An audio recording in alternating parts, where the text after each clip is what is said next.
کے سامنے کھڑا یعنی جس کو یقین ہے کہ میں نے مر کر زندہ ہونا ہے، اپنے رب کی عدالت کے سامنے عدالت میں مجھے کھڑا ہونا پڑے گا، اپنے اعمال کا جواب دینا پڑے گا، تو یہ آدمی ہر قدم جو اٹھائے گا بڑی احتیاط کے ساتھ اٹھائے گا کہ کہیں یہ قدم اٹھانے سے، یہ بول زبان سے نکالنے سے میرا اللہ مجھ سے ناراض نہ ہو جائے، میرا اللہ مجھ سے ناراض نہ ہو جائے۔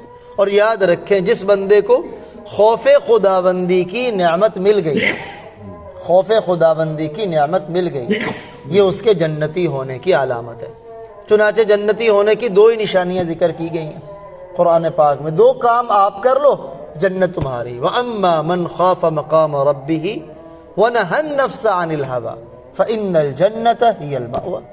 لمبی چوڑی کوئی تگ و دو اور محنت نہیں ہے، جو اپنے رب کے سامنے کھڑا ہونے سے ڈرا، اب جس کے دل میں خوف آئے گا وہ کرے گا کیا؟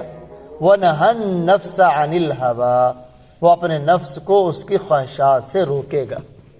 اب جس نے نفس کو کنٹرول کر لیا، فَإِنَّ الْجَنَّةَ هِيَ الْمَأْوَىٰ، جنت اس کا ٹھکانہ ہے۔ اسی کے لیے دعوت و تبلیغ میں نکلنا ہے، اسی کے لیے اللہ والوں کی صحبت میں بیٹھنا ہے، نفس کی اصلاح، نفس کا مجاہدہ۔ اس لیے پہلے ہوتا تھا جاہل صوفیہ وہ کہا کرتے تھے، جیسے آج کل بھی معاشرے میں ایسے لوگ ہیں کہ شریعت ایک سیڑھی ہے، طریقت اس سے اگلی سیڑھی ہے، حقیقت اس سے بھی اگلی سیڑھی، یعنی نمازیں چھوڑ دیتے تھے، کہتے تھے ہمیں حقیقت نصیب ہو گئی، اب شریعت کی ضرورت نہیں، حالانکہ یہ بہت بڑی جہالت ہے۔ اصل مقصود شریعت ہے، قیامت والے دن شریعت کے بارے میں سوال ہونا ہے، طریقت کے بارے میں سوال نہیں ہونا۔ ہاں باقی رہی طریقت، تو یہ طریقت شریعت کی حقیقی تصویر کو پانے کا ذریعہ ہے۔ جیسے علم جو پڑھا جاتا ہے شریعت کی ظاہری صورت کو جاننے کا ذریعہ، تو طریقت شریعت کی حقیقت کو جاننے اور پہچاننے کا ذریعہ ہے۔